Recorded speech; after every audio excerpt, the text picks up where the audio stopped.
the importance of relationship with these medicines should be highlighted.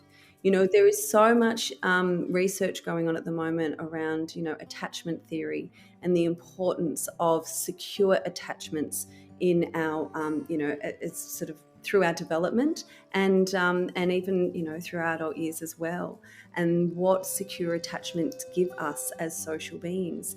They help us to regulate, they help us to attune, they help us feel safe and secure. And so when I think about, for example, Rachel Harris's work around the relationship that people develop with ayahuasca, I think about that, and then I think about secure attachment with this medicine that people have, this sense of safety to meet with this very potent, very powerful being, and to have, the sense of I'm okay here because, this being has got me. Hello, and welcome to Sacred Herbalism, the full moon segment of the Elder Tree podcast, where we explore how plants and fungi can support us to enter into a sacred relationship with life and the living world. I'm your host, Stephanie Hazel, herbalist, anthropologist, and a deep lover of this wild world. Let's walk into the moonlit forest together, into a world of magic, mysticism, psychedelic teachers, and, of course, the plants themselves. Are you ready? Have you ever considered psychedelic-assisted psychotherapy to support your personal healing journey? Or maybe you've had a psychedelic journey with mushrooms, LSD, or ayahuasca that's been transformative for you personally and supported the healing of trauma or perhaps a new worldview. Well, MDMA-assisted psychotherapy as a treatment for PTSD or resistant depression, and psilocybin-assisted psychotherapy for OCD, anxiety disorders, and end-of-life anxiety is really gaining traction in the world of psychology, psychiatry, and medical research. I'm sure you've come across this in your own experimentation and reading. It's becoming such a big topic, and it's quite controversial. For those of us on the fringes of healing and plant use, we might have mixed feelings about this growing popularity. I know I do. On the one hand, it's exciting to think that more people might benefit from these powerful medicines. I really hope they do. And on the other hand, there's something a little sad about magic mushrooms entering a clinical and sterile environment and leaving the world of long walks in the bush where you can feel your ego dissolve into oneness with the forest around you. I know that traditionally, nearly every human culture has used psychedelic substances in ritual and shamanic practices to help us reconnect to the living world and reconnect to what's sacred, to have a direct experience of the sacred or the gods or the numinous that helps us keep our humanness in check. And I do wonder what happens when we take these powerful substances outside of the context of ritual, of sacredness, and of group experience. Well, in this interview, I speak to a transpersonal psychotherapist who's been facilitating MDMA and psilocybin-assisted psychotherapy for over a year now, underground. And she's chosen to remain anonymous to be able to share more freely. I really enjoy this interview. We get to dig really deeply into how she facilitates the work, what changes happen for her clients, and what she thinks is really important to remember as we move forward culturally with this type of therapeutic work. Her background is in drug and alcohol counselling for over 10 years, and she then studied transpersonal psychotherapy. On a personal level, ayahuasca and plant medicines have been a major part of her own flourishing and overcoming the scars of her childhood. And these plants have supported her to forge a powerful connection to the sacred, which really informs her work with clients. So she's facilitating these assisted psychotherapy spaces, drawing on this depth of sacredness, of ritual, of prayer, and sacred plant medicines. Such a pleasure to have you. So titillating to be able to have these conversations on air in an anonymous way. And I really appreciate your bravery and your openness in agreeing to come and do this conversation with me. Thanks so much. It's such an honor and a pleasure to be here. And to have the opportunity to be able to share these ways, which I feel very passionate about. Thank you so much. So, Mm. tell me a little bit about your work at the moment, the work we'll be talking about today. So, sure. So, I recently, so yeah, I've been doing, like as you said, I've been working with MDMA and psilocybin as assisted tools to accompany my therapeutic practice. I've been working in private practice as a therapist for about 5 or 6 years, and yeah, a couple of years ago, I met a beautiful mentor who very generously shared this sort of work design with me that has allowed me to incorporate the use of medicines into my therapeutic practice. So, this is someone who'd been working with these medicines in therapy for quite a while, is that right? Yeah, yeah, exactly. And I mean, they actually were connecting with me as a point of referral for integration work Mhm. for their work for their clients, because that is something that I have been doing in my practice that I'm really passionate about, which is the integration of work with other psychedelic medicines. Yeah, you had a lot with integration of ayahuasca journeys and other psychedelics, is that right? Absolutely, yeah. A lot of work. I've been working in the, um, ayahuasca spaces for about a decade, about 10 years, and could really see the gap in the support for people who had been working, particularly with that medicine. So people who are going back into the community, back into their lives, and lacking and needing the support to discuss and integrate what Mm. their insights and learning had been with through working with that particular medicine.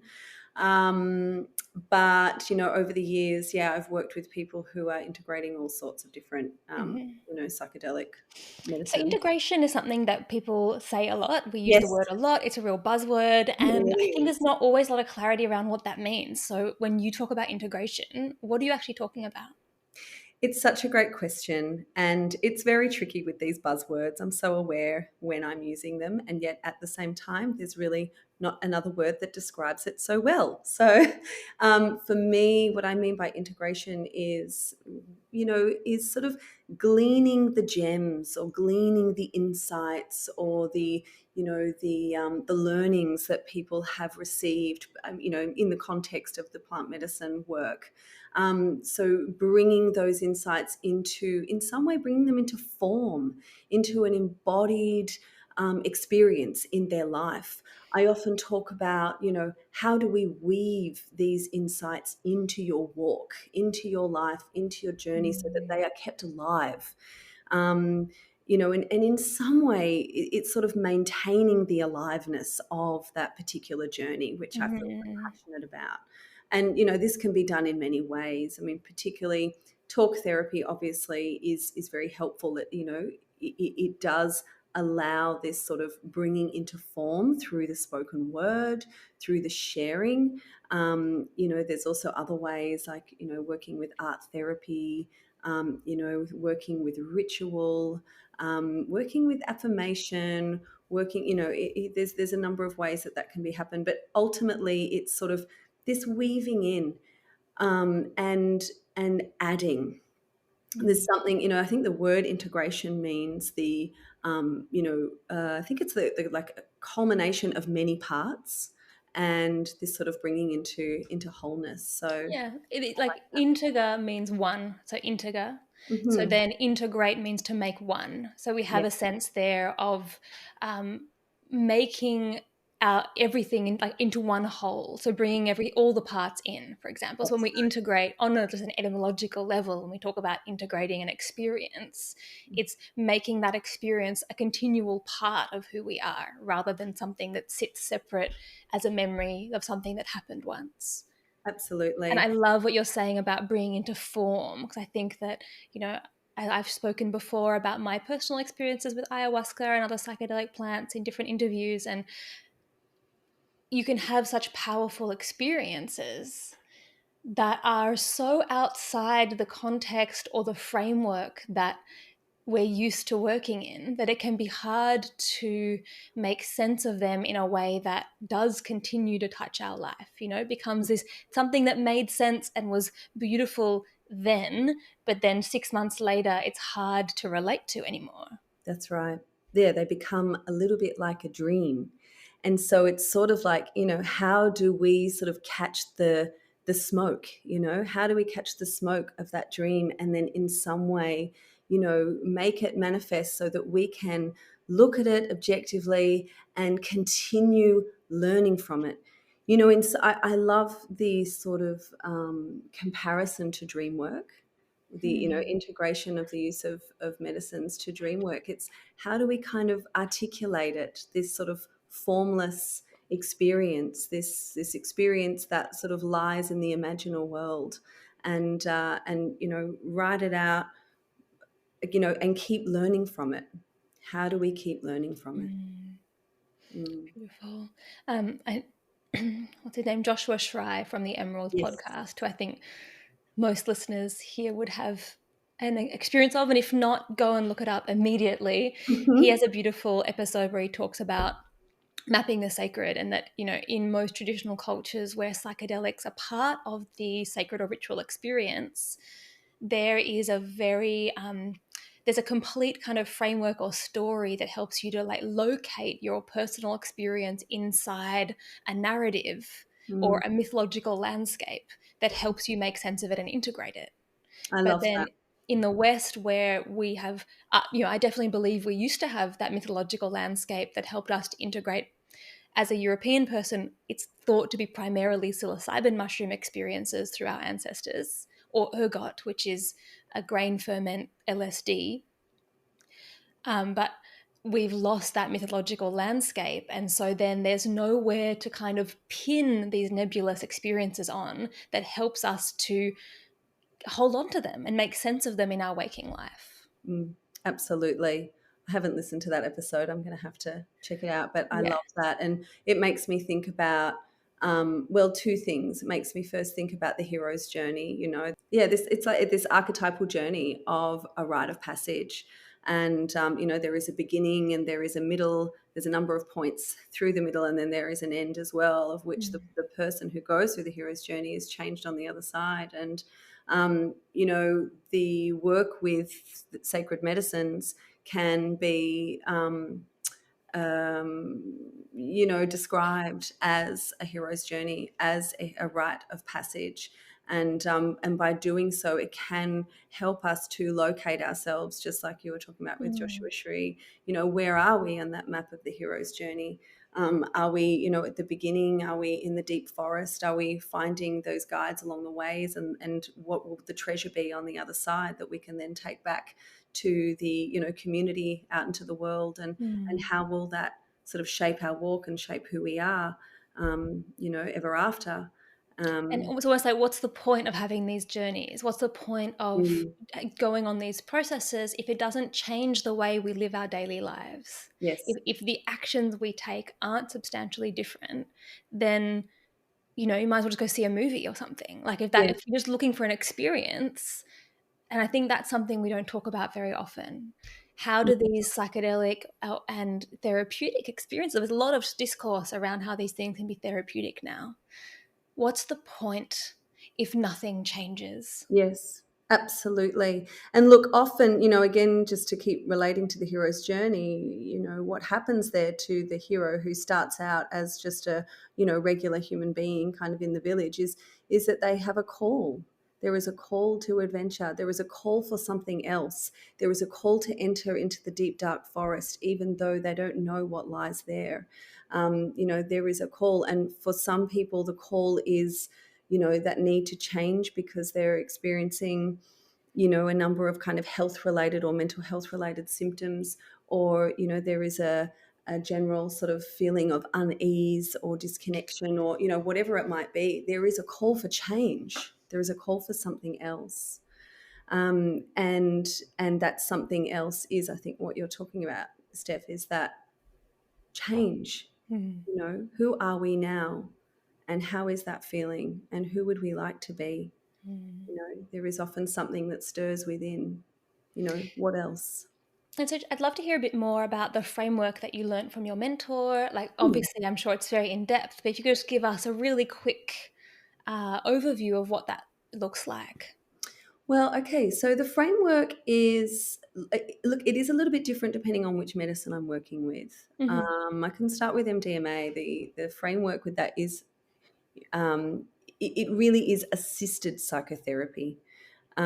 So, we would start with preparation. A lot of the, this is written in the literature. It's really based on the empirical research that's been happening, particularly through MAPS.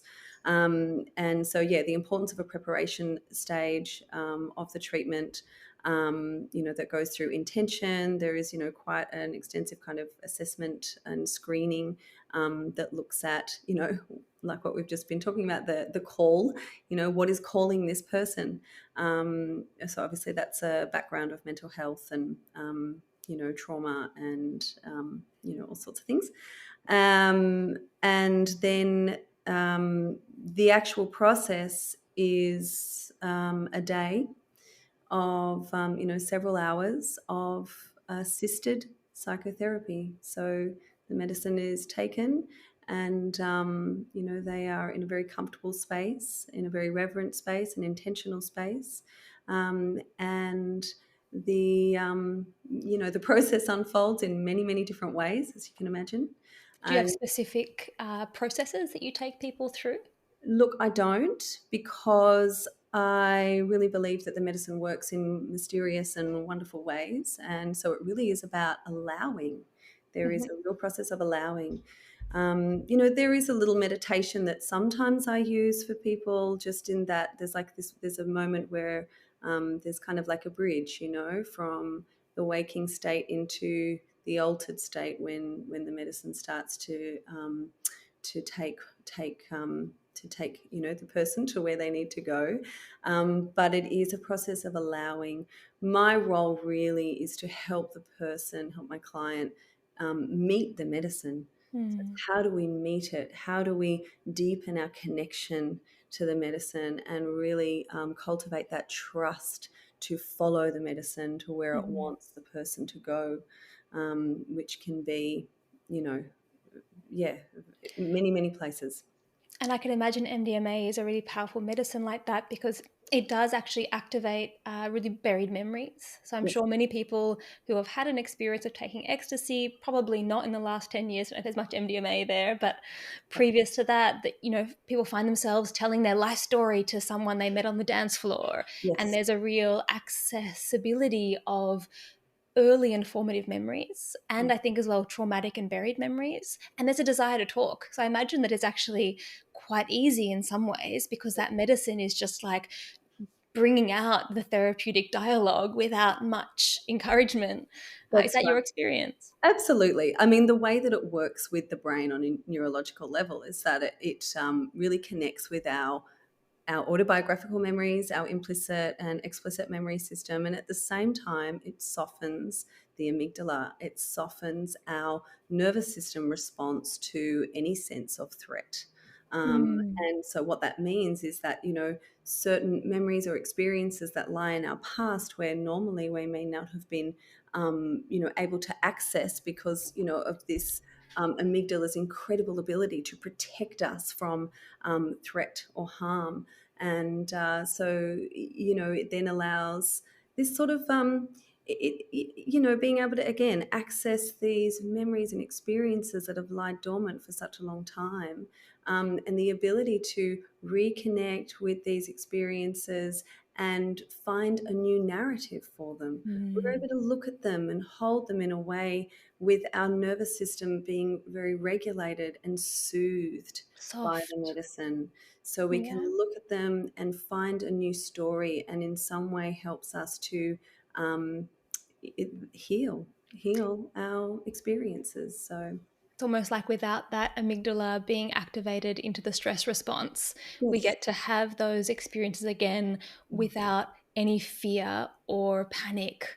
Yeah. and able to then engage with it perhaps in a more compassionate and soft way. Yeah, that's exactly right. Interestingly, that also happens in dreaming. So one of the things about dreaming is that our memory center is deeply activated. And so we're reliving kind of versions of memories, right? We're like processing things we've experienced, and the amygdala is really active, but this thing happens in the brain where we can no longer produce stress hormones. So we have to Interesting. have all these memories and all of these emotions, but no stress hormones. And so a nightmare is when that didn't function. So Mm, for some reason, those stress hormones are being released. It's almost like this protective environment where you can relive and deal with and engage and try and work out what happened without the stress hormones, without the fear, without the anxiety, without the, yeah. those things that get in the way of us actually seeing what's there. Yeah, it's so interesting. I mean, look, ultimately, what we're talking about is altered states of consciousness, where the sort of, as Michael Pollan coined, the default mode network. He's really made that. That's quite a popular understanding of the way that the mind works or the ego works. And when we enter into an altered state of consciousness, whether it is through guided meditation, hypnosis, working with plant medicines, dreaming, trance, it is softening that default mode network so that we can access what lies underneath that, the subconscious or the unconscious, that where lies, these sort of archetypal forces, where lies, our stored memory, and the things that and our shadow, to kind of use sort of Jungian terms. Yeah. And by connecting with these aspects of self, it, going back to that term integration, it helps us to come into wholeness within ourself. And to me, that's what healing is all about, is creating wholeness and a sense of balance and harmony within through this sort of, holding all of us, all of Yeah. ourselves. Yeah. Even the parts of ourselves we might be afraid of or not really understand, or Yes. might be from trauma, or they might be inherited ancestral dysfunction, Yeah. bringing them into the light and making friends with them and understanding how they work. Yeah. Yeah, it's healing. That's a beautiful way to describe healing. That's what people are Mm, looking for. yes, that's right. People often say, will this heal me? Will I be fixed? It's like, well, what does that mean for you? You know? Yeah. Interesting. Um, yeah. Yeah. So, anything else you want to add about the process of the MDMA psychotherapy? So, you really just, it sounds like you're very responsive and being guided by the client and by the medicine, what's emerging naturally for them. Absolutely. Look, it's very, we'll say it's very client led. It's very, we really just support the medicine and the client to deepen and to connect with each other. I mean, I will also say, it's kind of like psychotherapeutic terms. It's very bottom up processing. It's really working with the felt sense in the body and helping to contact primary emotions. There's deep emotions of sadness, anger, fear, and joy and bliss. For some people, that's new for them. So, Mm. how is it to really contact these feelings, which and these emotions, which, what we're talking about, we're normally, protective over for Mm. ourselves. Perhaps it's not safe for us to contact our anger or our sadness or our joy or our bliss. So how is it for us to be held and in a way, in a container where we can contact these parts of us? And what happens there, and Mm. that is the great mystery then of, what unfolds, the what happens. And I imagine you have a fairly extensive integration process after those experiences. Absolutely. I mean, it's sort of, it really depends on the client. I mean,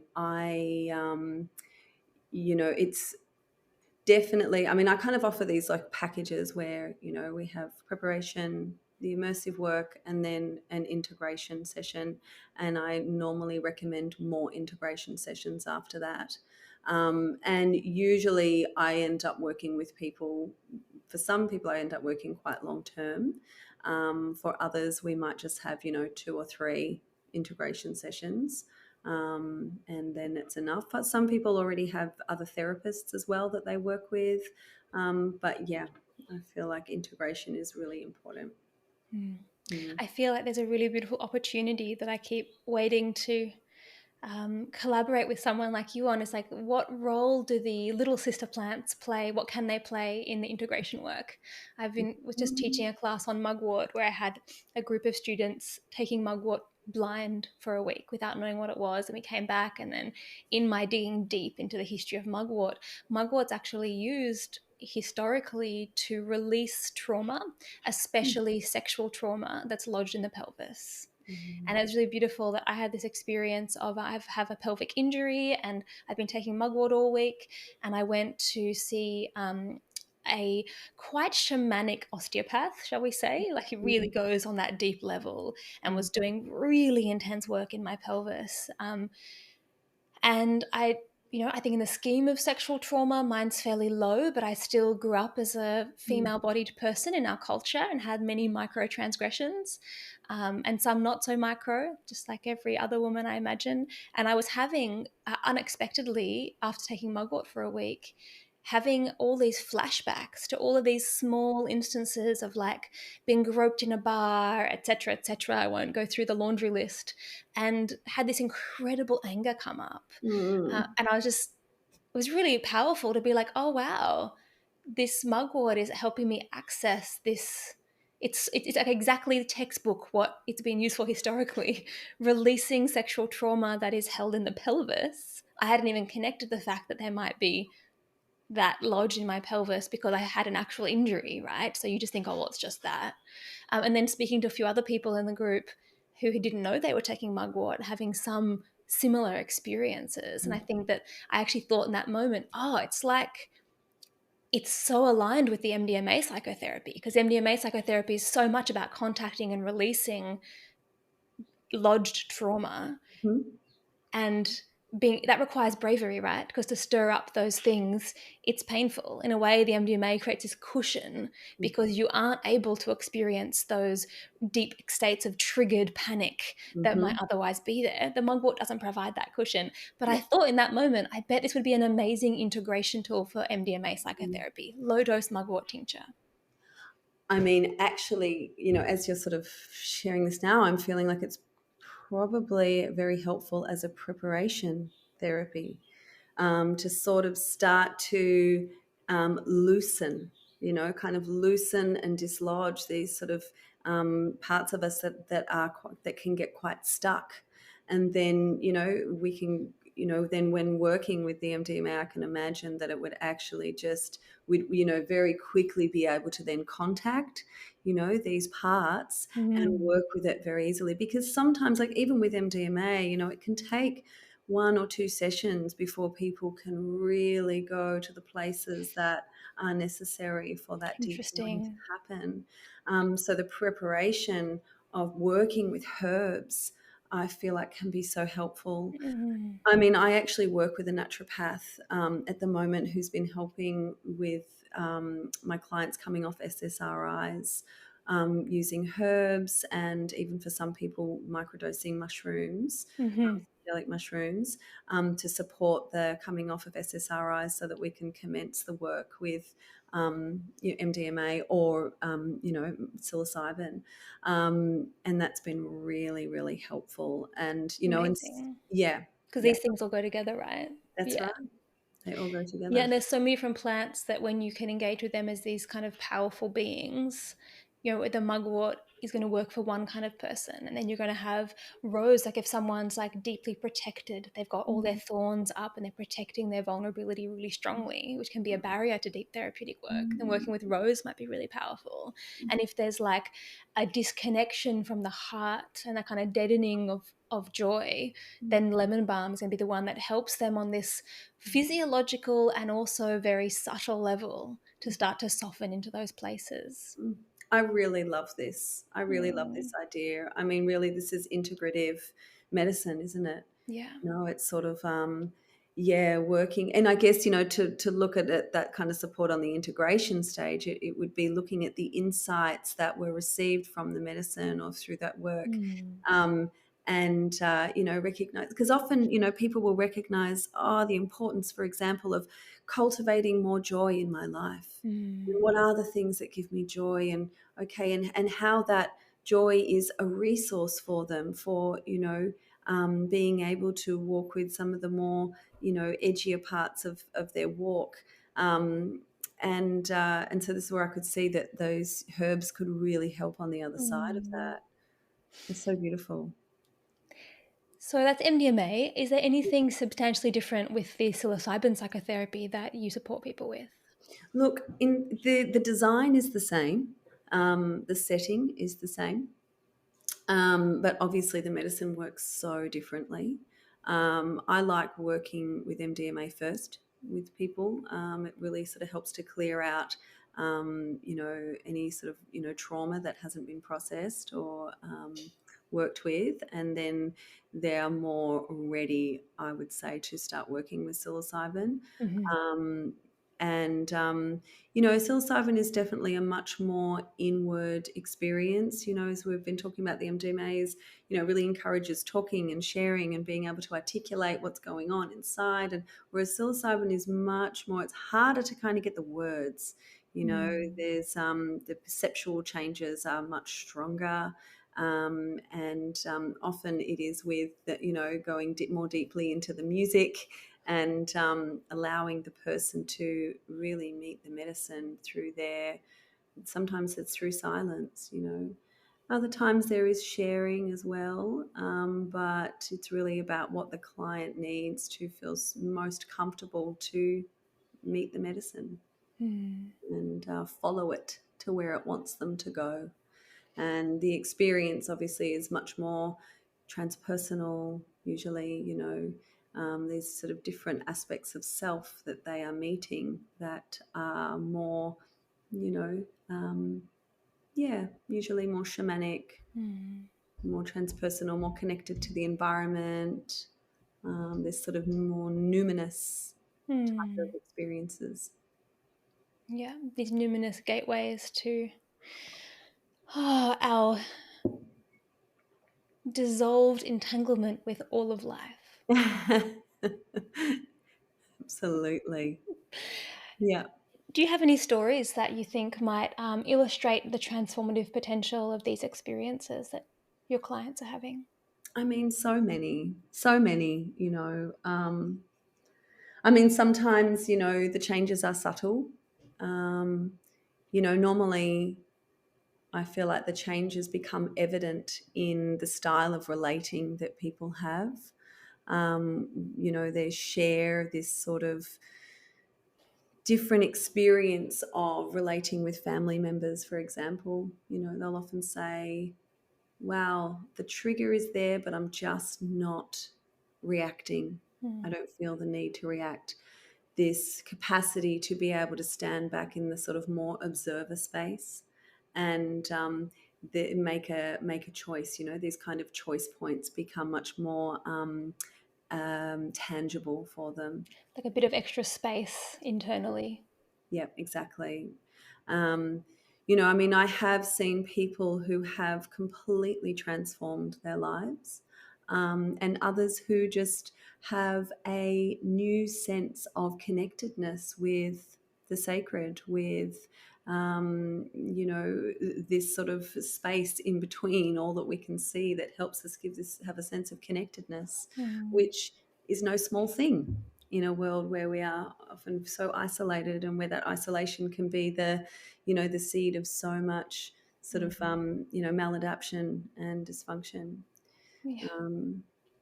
So examples.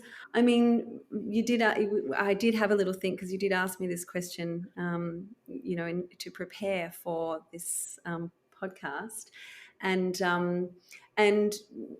I was actually thinking about it in regard to relationship, and sort of, because we had talked about this earlier in another conversation about the importance of right relationship, and how I feel quite strongly about the importance of having right relationship with these medicines, and how that can really determine the way that they interact with us in our life.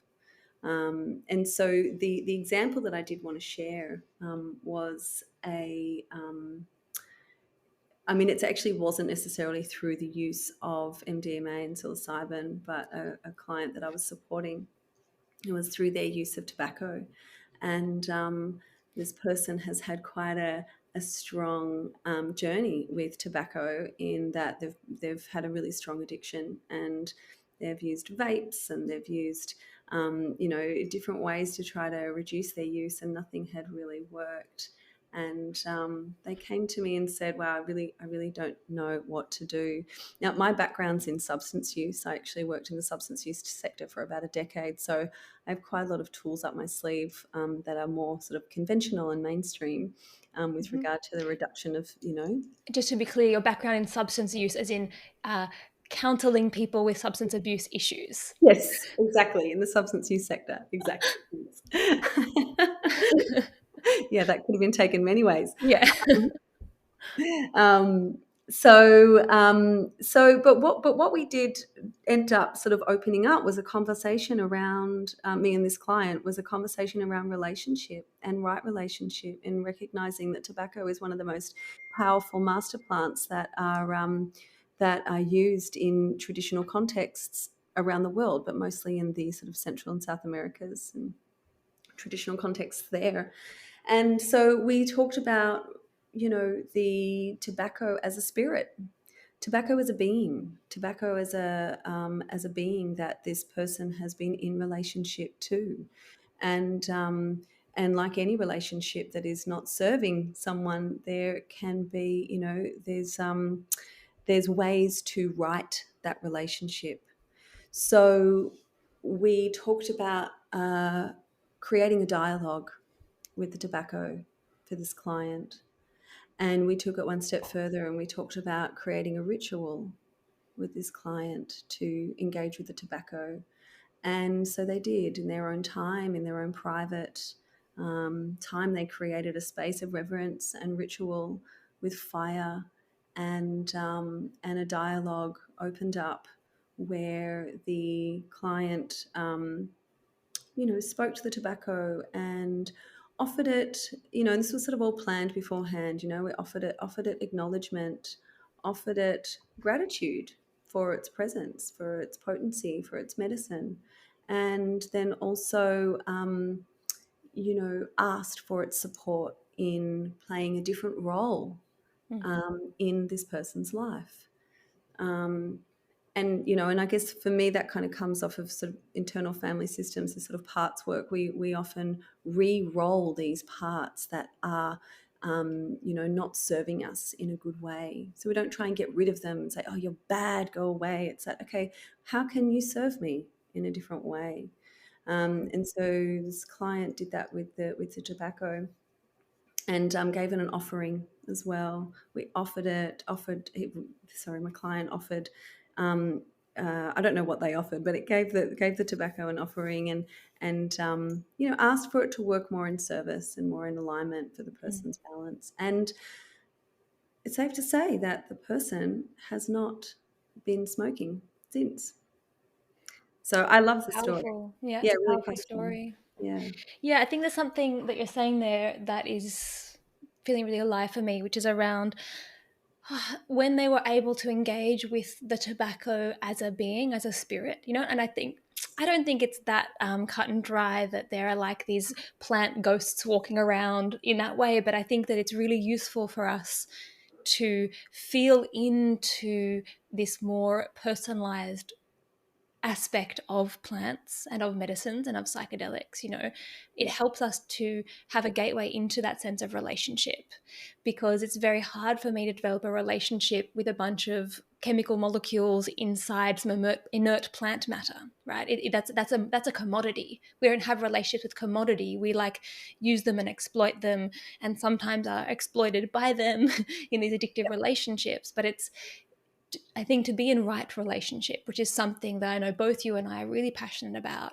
And it's something that many powerful speakers and writers, like if you read any of Robin Kimmerer Wall's work, Braiding Sweetgrass, and she's talking about the Native American tradition, the Potawatomi tradition of being in right relationship with plants and the world around us. Mm.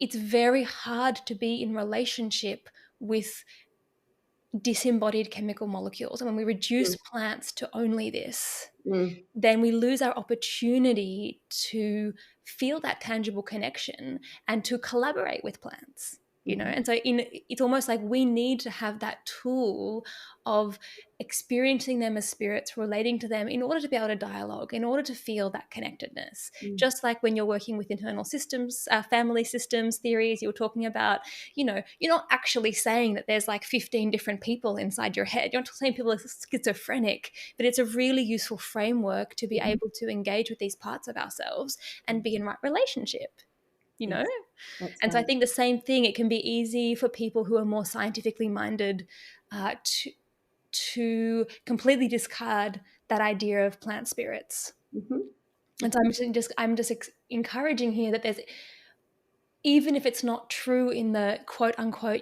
scientific way, there is still a truth inside. It's a metaphorical truth that helps us mm, to do better in our lives. And I mm, think that so much of what we're talking about in sacred herbalism is mhm, about how to be in relationship with mhm, plants, a two-way relationship, and I would really love, with that client you had, I would mm, have also said, and ask tobacco, like, what has tobacco been trying to teach you? What mm. does tobacco want from you, right? It's not just a one unidirectional thing. You're like, yes, you've been in a relationship with tobacco. Maybe there's something tobacco's been trying to tell you. And if you hear it and listen to it, you can move on from the relationship that you've had so far, right? Yeah, yeah. Absolutely. Yep. I think a lot about the fact that we're social beings. We are relational beings. We thrive when we are connected, when we are connected to our the relationships that are important to us. And I think about this in relation to the plants, because often there is a description of feeling a sense of connection to the plant. Clients will say, the MDMA is showing me this. The Mhm. mushrooms are taking me there. The mushrooms are, guiding me here, or the mushrooms do this or that. And particularly, I mean, with ayahuasca, it does go, I feel, a little bit further, where people describe it as a she, as a mother, as a being. And they will, I mean, Rachel Harris has this, she did a PhD and a book called Listening to Ayahuasca. And a lot of that book is about the, anecdotal sort of experiences of many, many people who have worked with ayahuasca and their relationship to this being, this, I mean, it's a medicine that is made up of multiple plants, that then sort of, create this very, very particular experience of interaction with Mm. a, an intelligence that is, incredibly nuanced and particular. And she'll even go on to say that it has a personality. A personality That's right. that is collaborating with us. What you're talking about there with the MDMA and the mushrooms, Yeah. even MDMA that is a synthetically produced chemical, right? It's not a Well, plant. it actually is from a plant. It's from the sassafras tree. It's taken from. I mean, it's synthetically produced a lot of the time, but you Mhm. can get the derivative that is from the tree itself. I mean, the tree is endangered. Actually, But saffron is the highest, is the best place to get it, but saffron already costs more than gold in uh, weight for yeah, weight. So yeah. I'm not sure it's a very economical way to make MDMA. Yeah, But so I there do is there is an offer. interesting, there's still a connection to a plant there, but Yeah, I think that there is a spirit there regardless. People are having an experience yeah, of collaboration and partnership and of yes, meeting a being in the yes. MDMA journey, even if it is synthetically produced. And that's very interesting to me. Absolutely. And I think that the importance of relationship with these medicines should be Mm. highlighted. There is so much research going on at the moment around, attachment theory and the importance of secure attachments in our, it's sort of through our development, and even, you know, through our adult years as well.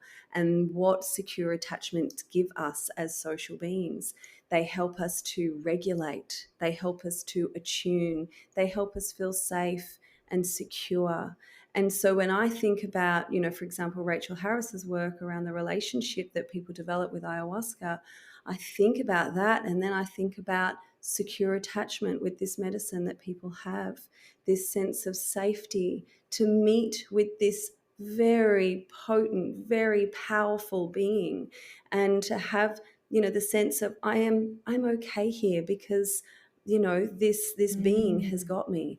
I feel this secure sense of attachment. I feel an attunement even when things get really gnarly and a Wow. bit So wait, you're scary. talking about that this concept of attachment theory, which has become so big these days in, you know, explaining how we relate and Yes. our dysfunctional relationship patterns, you know, anxious attachment and avoidant attachment.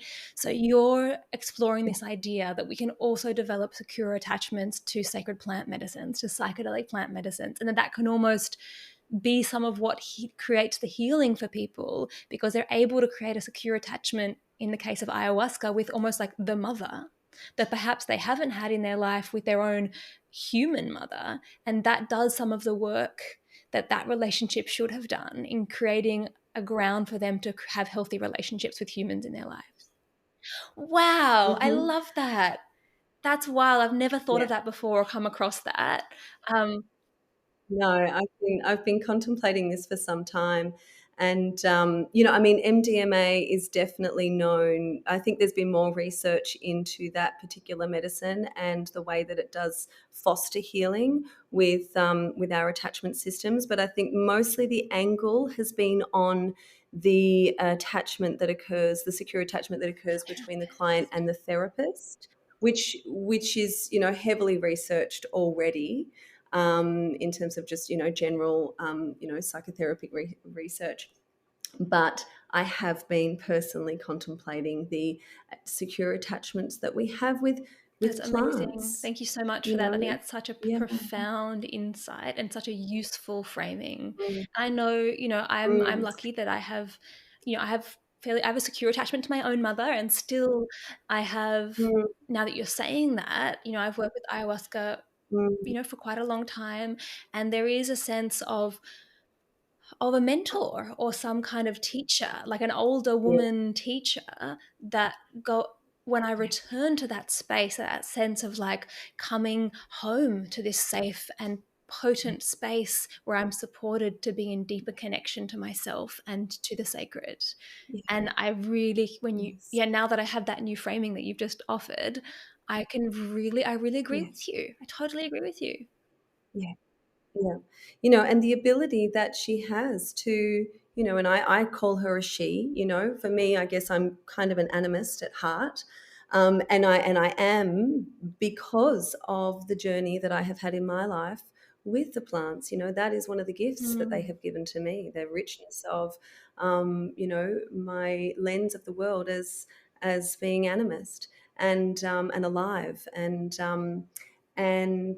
you know, so she does take us to these places where, you know, she teaches us, guides us, you know, gives us a smack every now and again if, you know, if we're kind of out of alignment in some ways. You know, she can be fierce as a dragon, and soft as a feather, and in some way it's quite in alignment with the mother Yeah, archetype. a mother who knows how to be very Yeah. loving and have firm boundaries. Yes.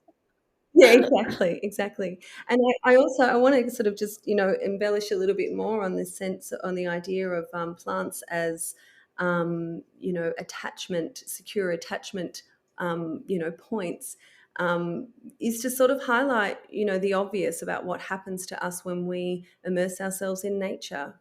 You know, and I think there is a lot of research that is sort of highlighting this, is the regulation that happens in our nervous systems when we spend Mm. time in nature, the attunement that happens, you know, to ourselves, from between ourselves and, you know, and the plants and the you know, the natural world, just by sitting in nature for some time.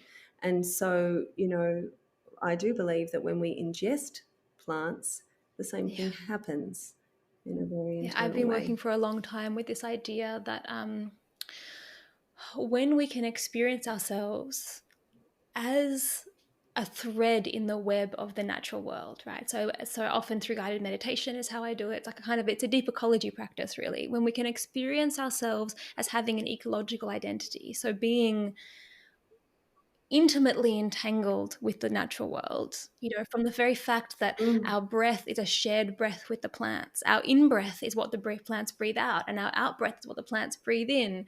My very body is mm, built of the bodies of plants, right? Like, I cannot be without the plants being, and how interdependent that is. When we can sit with that and really experience it in an embodied way, then mm, we can really feel like we belong. And the healing that offers mm, us, it's like, oh, I'm a part of this story. I'm not I think mm, we have this hubris in our global culture these days to see ourselves as humans as somehow the only things that matter and the ones that are really in charge.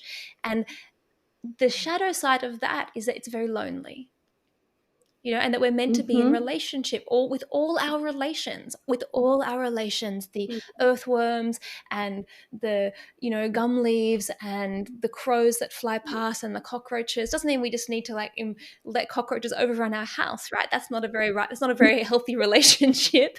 That's like poor boundaries. yeah, But that balance. we're meant to be in Yeah. relationship with them and experience them as our kin. And so much of the mental health crisis of the world that is happening, this incredible Mhm, crisis of sanity, mm, I think is linked to this yeah. sense of detachment and abandonment, right? That we've Yes. participated Yeah. in, because the more that we see ourselves as better, superior, separate, and the only ones that matter, the more that we make ourselves alone. We're not meant to be alone in that way. Mm, And I think that when you mm, start working with plants, if you're a herbalist or you engage with plants and you start working with them as beings, and you start working with them, mhm, and you can be a herbalist or a naturopath or a plant worker and engage with plants as commodities. And that is so mm, intensely how we are trained. To the great mm, tragedy of training as a mm, herbalist in this country mm, is that the mm, plants are very absent, right? The medicines are there in their bottles mm, and their jars and their tins and their capsules, but the plants themselves are really absent. And so a lot of people are in that journey of coming back into the relationship with the plants. When you work with them in that way, yeah. or you work with sacred plant medicine, or you're the kind of person who goes and sits in the bush for 3 days, you experience this sense of being part of like Gaia, right? Of this living world, this living being. And that is such a balm Yeah. for us in so many ways. Mm, yeah. Yeah, I mean, I guess what I'm sitting with is the sort of power of connectedness, and how often that is, I would say, one of the gifts that people are given when working with these sort of plant medicines is this visceral, embodied, somatic experience of feeling connected. Feeling connected. I mean, particularly with medicines like mushrooms and ayahuasca, this feeling of connection to something other than just themselves, to the natural world, or to all that lies in the invisible, And what a however you want to call relief. that, spirit, fine. But then what that does is naturally evoke a sense of care and caretaking, and wanting to care for that which they have experienced as animate, as having sentience, as having, intelligence. There is, this new, again, we go back to relationship, this new bond that is formed because they have experienced Mm. the other. Yeah, and I think what you're pointing to there that I find very exciting and so important Mm, is that inside that healing of the mental health crisis, inside or on the other side mm, of that coin, is the healing of the ecological crisis. You know, and it's yes. in that false disconnection that we've created. Not only have we destroyed the planet, or that's a strong term. Not only are we acting in very irresponsible ways, we are also destroying our own sense of joy and belonging and connectedness. And what a tragedy. Yes. And so I think that when people talk about those plant medicines and how popular psilocybin therapy is becoming in the scientific and research and psychiatric world, I feel really Yeah. sad that there's still this kind of depersonalization and anthropocentrism, this human centeredness, Yeah. where all of these medicines, they have evolved throughout human history, throughout human prehistory, as ways for humans to remember our place, ways for humans to Yeah. remember how to be in relationship, how to be caretakers, and through that caretaking to find our own sense of joy and centeredness, right? Yeah. Yeah, absolutely. Look, I think it's going to be really interesting to watch it all roll out and to see. I mean, I am also curious about the way that it does, about the work with these psychedelic medicines, how they roll out into the more sort of clinical settings, working with psychiatrists and in the mental health setting. And I'm really all for it. I'm really excited about the movement. And I'm also really aiming to be an advocate for maintaining a sense of reverence and sacredness with the work, which I believe does sort of reflect or embody the message of we are working with something that is that requires reverence, that requires respect, that requires our ongoing connection to the fact that these are powerful Yeah. beings. It's not just an isolated reductionist molecule that we are popping into our bodies. And it's not You just know, something that's going to heal your mental health trauma, independently of Mm, healing your relationship to the earth. no, I'm curious, what do you that's think, right. having worked with these substances? Do you think that even in a context that's highly clinical, that's highly disconnected from the sense of the sacred and right relationship and relationship to life, do you think that that healing still happens? Or do you think that there's something that's missing there? Look, I mean, in some ways, it's hard to say because I really work the way that I work. Which does obviously I hold a ritual, a very small sort of ritual and prayer before I do the work, and do aim to cultivate a sense of sacredness and reverence with my sessions. So it's hard for me to comment because I'm not quite sure. But I do feel that the wisdom and power of the medicines, um, you know, they are what they are, regardless of the context, actually. And yeah, I actually believe that they will still Mm. offer their medicine in the way that they need to for the person that is working with them. But at the same time, set Mm. and setting are so powerful in the way that they kind of interact and manifest with the person. So, Look, I'm yeah, very biased, right? But I don't know. I'm not sure if that I answers mean, your it question. answers it as much as you can, I think.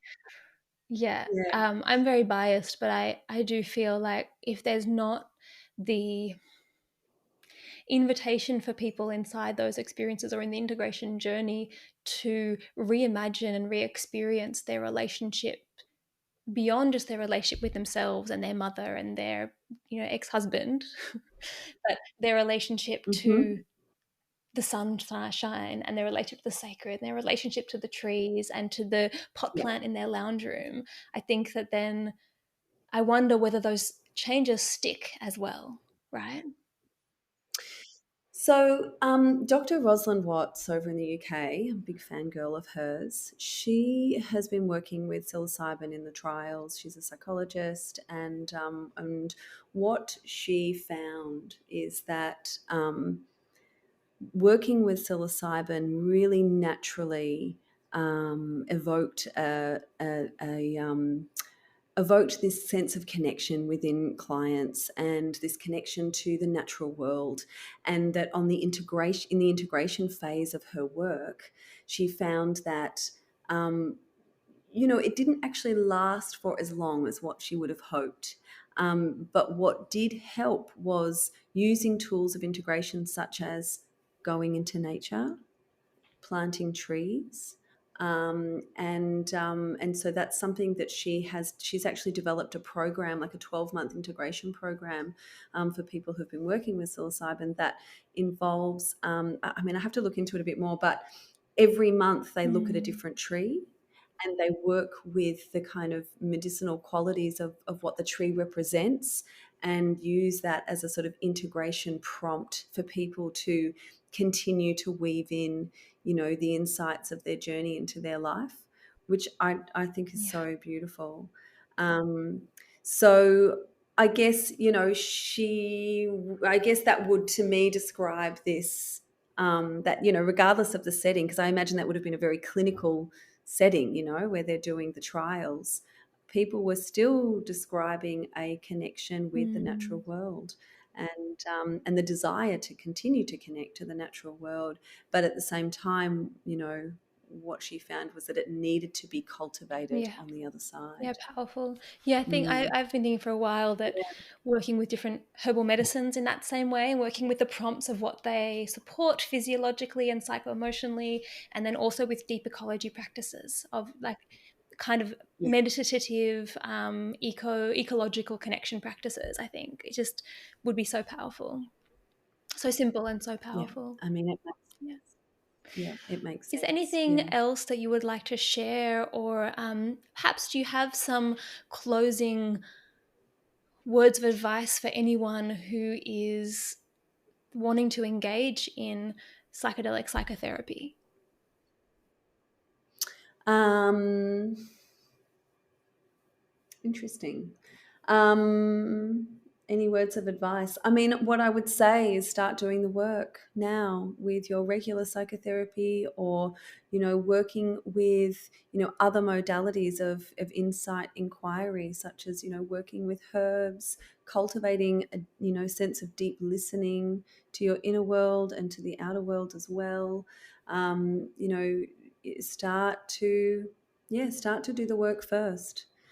I mean, I think it is going to, on one hand, I think it's going to be quite quick that it all sort of rolls out in the clinical um, field. And at the same time, I think it will be a little while for people who aren't diagnosed as having treatment resistant depression or see, post traumatic stress disorder, for people other than that to be able to access the medicine. So, um, yeah, I Mm. would say start doing the work within. It is a tool. I guess that's what I'm saying. It is a tool. It is another modality, but there are many, many modalities, and actually, it's not for everyone. It's not a panacea. It's not a quick fix. It is a tool that works for some people, just as certain medicines are for Mm. some and not for others, depending on symptoms and needs. So, yeah, and I think it's important to kind of name that, because I do feel like there is a sort of, an idea out there that they will be their panacea, there'll be a quick fix, the silver bullet. I'll go and have this, go and do this deep work and everything will be fixed. Well, sometimes they actually can make things more difficult, because they seem to sort of stir the pot and you get to see all the mud and the silt that was settled at the bottom, and then it sort of stirs everything up as an opportunity to have a look and see what's been lying down in the depths. But it's not always a comfortable place that it leaves people in on the other And hence the side. importance of a Um, solid support team and good integration. Yeah, having a good that's right. psychotherapist and a good Yeah. herbalist to support you through that. Exactly. Thank you so much. Thanks for your courage and in doing this work. It's really courageous to be doing this work in this time, and I just love the way that you Yeah. hold it. And it's such a relief for me to hear someone holding it in this way, because it's addresses all of my concerns about the popularity of this medicine, and these medicines and these practices. And I'm so excited that you're doing it. And I think all your clients are so blessed. And thank you for sharing these things with us. It's really been an honor. Thanks so much for having me. Yeah, it's been a delight. And So, usually we yeah. show notes of how people can get in touch with our speakers. We won't do that this week. So you're probably all just, desperate to work with this amazing therapist. And that's not going to be an option because that will compromise some really important things. Maybe in future, That's right. if the legal system changes, we might do a new episode if this becomes legally viable. So but I encourage everyone who's listening, if this is work you're interested in and you do find a way to access it, to make sure take the invitation of reverence, gratitude, and sacredness in the way that you're working with these plants, because there's so much medicine in there. Yeah. I will say that there is a website, psychedelictherapyaustralia.com.au, which you can put in your notes, which is there are therapists listed on there. I am not on there, by the way, but there are therapists on there who do offer integration support, and I think some also that are offering this work. Still in an underground capacity, but that might be somewhere to explore.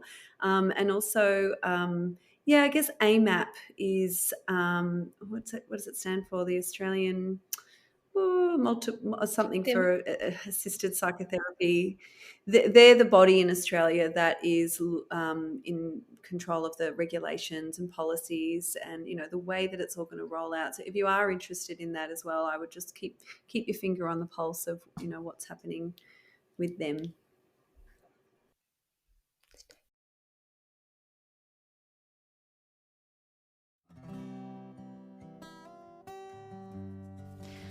That's us for this moon cycle.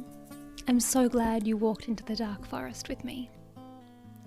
This podcast is part of The Elder Tree, a non-profit dedicated to empowering people through grassroots herbal education, weaving a strong community of herbalists, healers, and plant folk in Australia.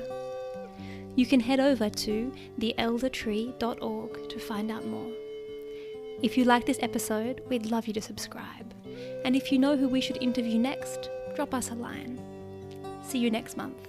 And in the meantime, may you be blessed with good health and many plants.